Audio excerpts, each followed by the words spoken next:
Ngiye kubaramutsa nshuti bavandimwe aho muherereye mwese mudukurikirana ku biganiro ku makuru ku mutekano politike na diplomasi. Turi tariki 15 z'ukwezi kwa karindwi n'ibihumbi 2026. Ku ngingo z'ingenzi z'amakuru atugeze aka kanya, umuvugizi wa AMRDP twirwaneho Afande Rugabo nta guca ku ruhande yavuze ko section y'abarundi yagombaga gufata Minembwe bose nta numwe wigeze asubirayo. Arongera anenga bikomeye cyane uwiyita umukozi w'Imana Mbayahaga umvikanye mu minsi yashize ubwo yavugaga ko section imwe y'abarundi ishobora gufata Minembwe nta kigoye ikirimo. Kwani makuru rero unza kubagezaho n'ubundi, guverineri w'intara ya Tanganyika muri Republika Iharanira Demokarasi ya Kongo Christian Kitungwa Mutembe yatangaje ko afite impungenge z'uko abarwanyi ba AFC M23 bashobora kwinjira mu mujyi wa Karemi. Kwani makuru rero unza kubagezaho n'ubundi, Perezida Yoweri Kaguta Museveni yashishikarije Felix Antoine Tshisekedi Chilombo ibiganiro by'amahoro hamwe na M23. Nyuma yaho rero intambara ikomeje kubura muri Republika Iharanira Demokarasi ya Kongo, uyu muyobozi mu kiganiro yajyanye n'abanyamakuru yatangaje ko yashishikarije Antoine Felix Tshisekedi Chilombo kuba yaganira n'umutwe wa M23 ariko azakwinangira. Kwani makuru rero unza kubagezaho n'ubundi, Joe Biden wayoboye Leta Zunze Ubumwe za Amerika yatangaje ko tariki ya 17 Ugushyingo 2026 azashira hanze igitabo yise Promise Me America, kikagaragaza ibyemezo yafashe ubwo yarari ku butegetsi iki gihugu no mu murage yagisigiye. Munyemerere mbashimire mwebwe nshuti zanjye mudahwema kudugaragariza ko mudukurikira hano kuri Dr Prince TV. Imana ibagirire neza kandi bane bawe umugisha. Shishikariza wowe utarakora sabone cyangwa subscribe kwihutira kuyikora kugira ngo nawe ujye ubona ibiganiro byacu tugenda dutambutsa hano ku mirongo yacu migari. Njyewe rero muri studio mugiye kubana ni Dr Prince TV. Muranyumera rero tutangire ku makuru yacu tuyinjiremo ndetse tunasesengure buhoro buhoro. Nizere ko wowe wageze ku ndangururamajwi yawe ujye kwicara wumve amakuru asesenguye neza kandi amakuru akoranye ubushishozi. Ni mu kiganiro cyatambutse ku mashusho mu binyamakuru bigiye bitandukanye, Afande Rugabo yagiriye hariya mu Minembwe, naho yavuze ko section cyangwa se ingabo z'abarundi zerereye muri iyo section zagombaga gufata Minembwe. Zose nta nimwe yigeze isubirayo, ahubwo zose zashiriye ku rugamba hariya muri Minembwe. Yatangaje ko binashoboka ko yakwerekana amakarita cyangwa identity card izingezi n'indangamuntu zo mu Burundi zabo basirikare bagiye basigaye ku rugamba. Afande Rugabo yakomeje avuga ko aba barundi bagomba kuva muri Kongo byihuse kubera ko bashobora kuzahashirira. Ubu butumwa rero yabugeneye abarundi muri rusange ndetse n'abantu bose bumva rumwe mu rurimi rw'ikirundi ndetse n'abanyarwanda muri rusange. Yavuze ko rero ikindi abasirikare b'abarundi bibye imyaka y'abaturage hano muri Minembwe, nubwo bahungaga biruka dore ko n'ubundi baba bafite inzara ntacyo leta yabo ibagenera ku rugamba, bityo rero bagahitamo kwiba imyaka y'abaturage baba bihingiye bageze mu gihe cyo gusarura, ahubwo ingabo z'abarundi akaba arizo zibyisarurira. Ibi rero biteje impungenge kuvuga ko ingabo z'abarundi zaba zije kurindira umutekano abaturage, ahubwo akaba arizo ziba bimwe mu bikoresho by'abaturage ndetse n'imirima yabo bakayisenya, indi sigaye bakayiba. Muri iki kiganiro rero yongeye kwikoma bikomeye uyu nguyu n'uwiyita umukozi w'Imana Mbayahaga. Mu minsi yashize yavuze ko section imwe y'abarundi cyangwa se ingabo zimwe z'abarundi zibumbiye muri batayo imwe zishobora gufata Minembwe, dore ko yavuze ko nta kigoye kirimo. Afande Rugabo rero mwijwi rye bwite yamusubije agira ati rero wowe wiyita Mbayahaga mzo bishoboka byose wiyita umukozi w'Imana, ariko ntuni n'umukozi w'Imana ahubwo uri umukozi w'ibibi cyangwa se uri umukozi ushigikira ibibi. Yongeye kumwibutsa ko section y'abarundi yaje ifite mission yo gufata Minembwe, nta numwe wigeze asubirayo, ahubwo bose baguye hano ku rugamba bahasize ibintu byabo bahasiga ubuzima, dore ko nta numwe wigeze utahuka ngagere mu Burundi. Ibi ngibi rero byumvikanye abivuga mu majwi aranguruye ndetse n'ubwishongozi bukomeye kandi n'umugabo w'intwari cyane uyu nguyu Rugabo. Yavuze ko rero bishoboka ko aba barundi bose baguye ku rugamba. Avuga ko kandi abasirikare b'abarundi bibye n'ibindi bikoresho bigiye bitandukanye by'abaturage bakoreraga hariya muri Minembwe. Ibi rero biteye agahinda ndetse n'umubabaro ukomeye, aho ingabo z'abarundi zigiye gushirira muri Kongo n'ubundi nta kintu zirwanira namba. Abasesenguzi bagiye batandukanye ndetse no mu binyamakuru bigiye bitandukanye byinshi byagiye byibaza icyo izi ngabo z'abarundi ziharanira hariya muri Kongo, dore ko ziba zishaka kurwana na MLDP twirwaneho ndetse na AFC M23. Kuri ubu ngubu abangaba bagwanira uburenganzira bwabo bwo kuba mu gihugu cyabo baswe n'igihugu cya Repubulika Iharanira Demokarasi ya Kongo, batemerwa nk'abaturage bandi basanzwe ba Kongo, ahubwo bakorerwa ivangura cyane, haba ari mu ngabo ndetse n'abayobozi bo muri Repubulika Iharanira Demokarasi ya Kongo. Mu minsi yashize, mu bihe byashize ndetse no muri ibi bihe, bagiye bumvikana ku majwi yabo bavuga ko abangaba atari abanyekongo ahubwo ari abanyarwanda.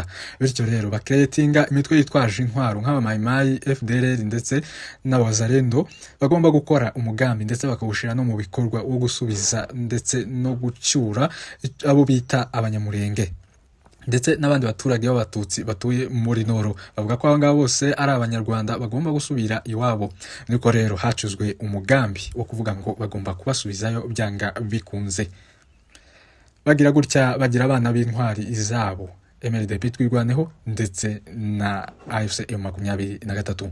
Ngira ngo nkuko mwumva iri zina twirwaneho, iri ngiri ryavutse nyuma yaho bashaka kuburizamo uwo mugambi w'ingabo za Repubulika Iharanira Demokarasi ya Kongo ndetse n'ingabo z'abarundi. Niyo mitwe yose yitwaje intwaro yari ifite umugambi wo kuvuga ngo isubize abanyamurenge, ibakure muri gakondo yabo hariya mu Minembwe.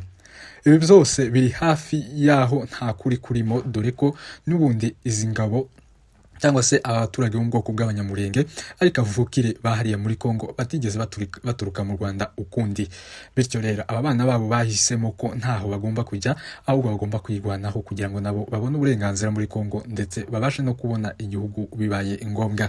Ni muri urwo rwego rero MLDP twirwaneho ndetse na AFC M23 badashigurwa kandi bakomeye cyane, kuko bafite icyo barwanira.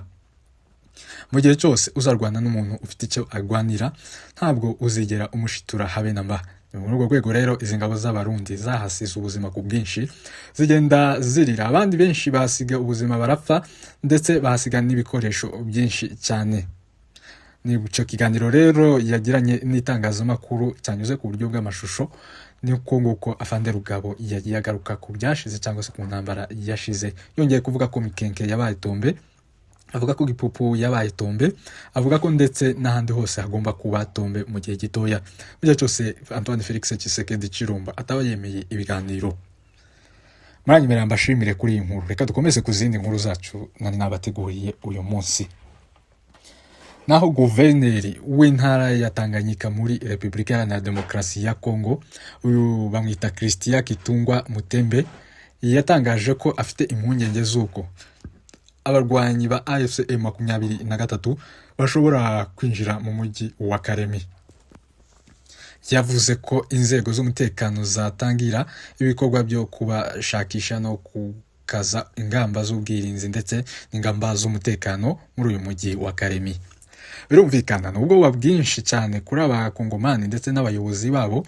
Nyuma yaho rero babonye ubushobozi ndetse n'ubutwari bukomeye w'izi ngabo zirwanaho, izi ngabo zirwana ku babyeyi, izi ngabo zirwana ku bavandimwe, izi ngabo zirwana ku bamama, izi ngabo zirwana ku bana, izi ngabo zirwana ku baturage baharereye hariya muri Minembwe ndetse n'Umurenge muri rusange. Babonye ubushobozi bwabo ubwo bafataga point zero, ubwo bigaruriraga kwa Murima ndetse n'ubwo bigaruriraga za hano za Mikenke zose. Abayobozi bamwe mu bakongomani bagiye bagira ubwoba bwinshi, batangira kuvuga ko n'ibindi byose bishoboka mu gihe leta yabo itabifashe ingamba ngo ibe yakohereza ingabo zabo ku rugamba ndetse no kurinda uyu mujyi wa Karemi. Mu nkuru twabonye mu minsi yashize, naho ingabo za Repubulika Iharanira Demokarasi ya Kongo FARDC zanze kujya ku rugamba, zanga kwinjira mu bwato ngo zijye ku rugamba. Ibi ngibi byasekeje benshi ndetse no mu binyamakuru birakwirakwira, bigaragara ko izi ngabo nta bushobozi zifite ndetse nta n'ubushake zifite bwo kurinda igihugu. abenshi twibaza impamvu Antoine Felix Tshisekedi Chilombo atakwemera kuganira na M23 ndetse na MRDP twirwaneho ngo yumve icyo bayisaba, kandi nyamara abona ko ari cyo gisirikare gikomeye kandi gisirikare gifite umurongo gishobora kurindira umutekano igihugu. Tugenda tubona ingero zigiye zitandukanye, nk'urugero umujyi wa Goma, umujyi wa Bukavu ndetse n'ahandi hose AFC M23 ifite kugeza ubu ngubu. Umutekano ni wose, abaturage babayeho neza, abaturage bararya, abaturage barasinzira, abaturage babayeho umutekano kandi bafite ibyishimo bitandukanye. Uru ni zimwe mu ngero rero Antoine Felix Tshisekedi Chilombo atabasha kwigiraho. Nyuma yaho rero hagaragaye ko nubundi nta terambere ndetse nta n'ikintu na kimwe kigaragaza ko uyu muyobozi yakomeza kuyobora Repubulika Iharanira Demokarasi ya Kongo. Byiza yatanga umwanya ababishoboye bakayobora, izi ngabo za MRDP twirwaneho zikayobora igihugu, ingabo za M23 zibigafatikanya bakarinda imipaka y'igihugu, bagasenya n'imitwe yitwaje intwaro iri hano muri Kongo ikomeza kwica abaturage. FDLR bakayirukana bakayisenya burundu. Ibi ngibi babifite ubushobozi, sinzi impamvu rero atabaha umwanya kugira ngo ubigaragaze. Uyu nguyu yakomeje kuvuga ko nubundi inzego z'umutekano zigomba gukaza umutekano hano muri Karemi mu rwego rwo kugira ngo iyi ntara ibe itakwigarurirwa na MRDP twirwaneho ndetse na M23. Ni n'ubwoba bwinshi abaturage bafite hariya muri Karemi, ndetse banategereje cyane, bategerezanya amatsiko M23 bagenda banayisaba ko nubundi yaza kubabohoza, dore ko nabo baboshwe n'ubutegetsi bwa Kinshasa butabasha kuba bwabarindira umutekano bikwiye. Imitwe yitwaje intwaro buri gihe kaziza ikabarasa ndetse ikanabagira nabi, ikabaka amatungo yabo, ikabaka n'ibindi bikoresho byabo. Baravuga ngo rero bakwishimira cyane kuba bafatwa ndetse bakayoborwa na MRDP twirwaneho ndetse na M23. Ni mu gihe rero ingabo za leta ndetse n'ingabo z'u Burundi zakubita agatoki ku kandi ko M23 ndetse na MRDP bitazegerana mba bifata uyu mujyi, ariko natwe turabizi ku bushobozi bwabo bukeya cyane ko bashobora kumva urusasu rimwe gusa bose bakanyaruka ndetse bakanabura ntibabone naho banyuze. Muranyemera inshuti zanjye, dukomeze no ku yandi makuru yacu ari kugenda avugwa hagiye atandukanye.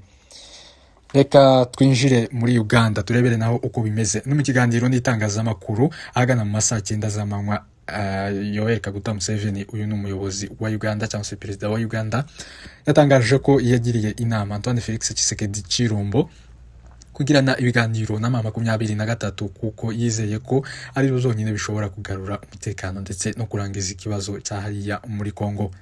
Ariko yashoje avuga ko Antoine Felix Tshisekedi Chilombo atigeze amwumva habe namba kandi ntacyo yigeze abikozaho. Muri iki kiganiro rero Museveni yavuze ko yagerageje kuganira na Antoine Felix Tshisekedi Chilombo kuri iki kibazo cyo muri Repubulika Iharanira Demokarasi ya Kongo, amusaba ko ashobora kuganira na M23 mu rwego rwo kugira ngo basolvinge cyangwa se bakemure ikibazo kiri hariya.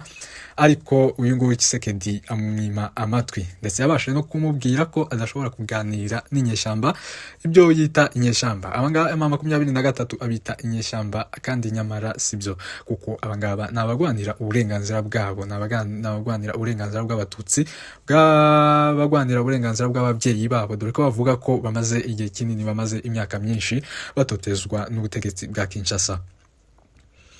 Dore kandi ko bavuga ko bamaze igihe kinini kandi imitwe yitwaje intwaro nka FDLR ikorera hariya mu burasirazuba bwa Kongo yengeye yavuye mu Rwanda ikoza amahano ndetse yishe ndetse ikoze genocide yakorewe abatutsi mu 1994. Rero yahungiye muri Kongo, nubundi ingengabitekerezo ya genocide ntiyigeze ibavamo namba, dore ko nubundi bakomeje ubwicanye ku baturage b'abatutsi baherereye hariya muri Masisi ndetse no mu burasirazuba bwa Kongo n'amajyepfo ya Kongo.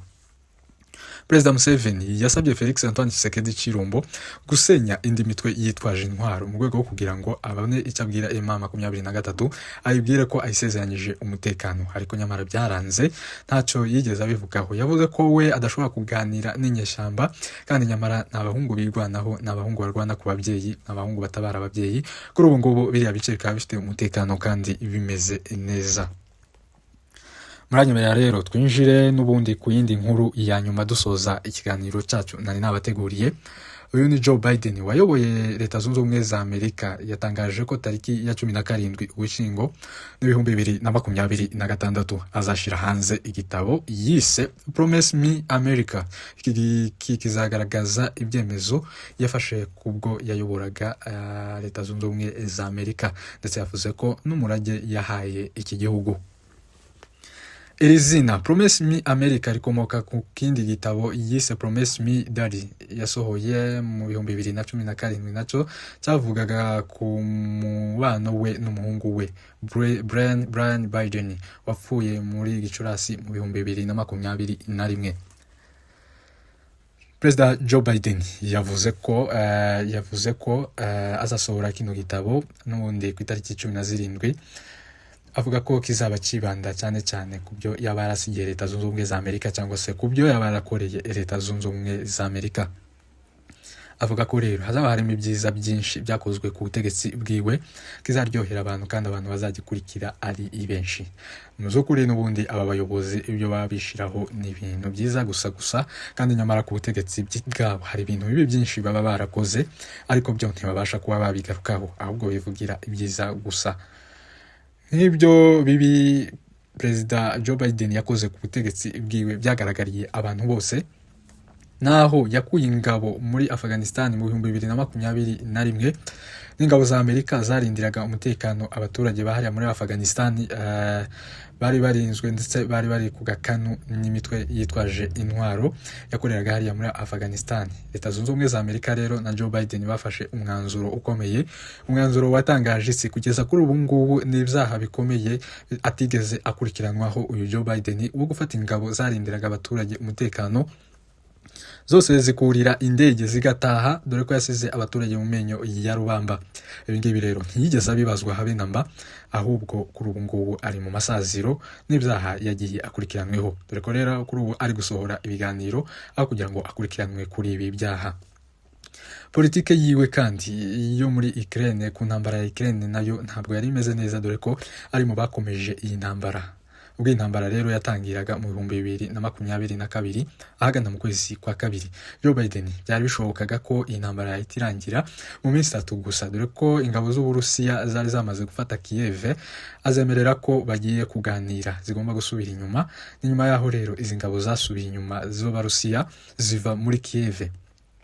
Ariko nyamara kuri telefone imwe gusa yahamagaye Zelensky amubwira ko atagomba kuganira n'Abarusiya. Nuko rero intambara yahise akomeza no kuyitera inkunga kugeza n'ubu ngubu intambara ikirimo itararangira. Perezida Donald Trump yashinje uyu nguyu Joe Biden kuba ari we wagize uruhare mu gukururuka kw'intambara ikabigeze ubu ngubu haraguyemo abaturage benshi ndetse n'abasirikare benshi ba Ukraine ndetse n'Abarusiya. Ku bindi rero Joe Biden ashinjwa kuba atarakoze ku butegetsi bwiwe kumererwa nabi ndetse no kumanuka kw'ibiciro, inflation, ibingibi nabyo arabishinjwa muri leta zunze ubumwe za Amerika. Nagira ngo mbashimire inshuti zanjye twabanye mu kiganiro, babwira ngo Imana ibagire neza kandi Imana ikomeze ibahe umugisha. Mukomeze mudukurikirane ku biganiro byacu n'ubundi tugenda tubagezaho nakagaruka hano kuri Dr Prince TV.